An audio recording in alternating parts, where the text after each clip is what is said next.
बहुत पुरानी बात है। एक जंगल में एक गुरुकुल था जिसमें बहुत सारे बच्चे पढ़ने आते थे। एक बात की बात है, गुरुजी सभी विद्यार्थियों को पढ़ा रहे थे, मगर एक विद्यार्थी ऐसा था जिसे बार बार समझाने पर भी समझ में नहीं आ रहा था। गुरुजी को बहुत तेज से गुस्सा आया और उन्होंने उस विद्यार्थी से कहा, जरा अपनी हथेली तो दिखाओ बेटा। विद्यार्थी ने हथेली गुरुजी के आगे कर दी। हथेली देखकर गुरुजी बोले, बेटा तुम घर चले जाओ, आश्रम में रहकर अपना समय व्यर्थ मत करो, तुम्हारे भाग्य में विद्या नहीं है। शिष्य ने पूछा, क्यों गुरुजी? गुरुजी ने कहा, तुम्हारे हाथ में विद्या की रेखा नहीं है।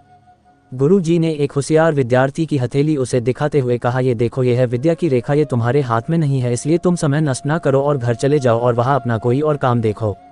ये सुनने के बाद उस विद्यार्थी ने अपने जेब से एक चाकू निकाला जिसका प्रयोग वह रोज सुबह अपनी दातुन काटने के लिए करता था। उस चाकू से उसने अपनी हाथ में एक गहरी लकीर बना दी।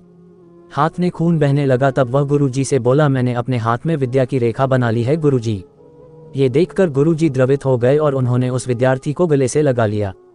गुरुजी बोले, बेटा तुम्हें विद्या सीखने से कोई ताकत नहीं रोक सकती है। दृढ़ निश्चय और परिश्रम हाथ की रेखाओं को ही बदल देती है।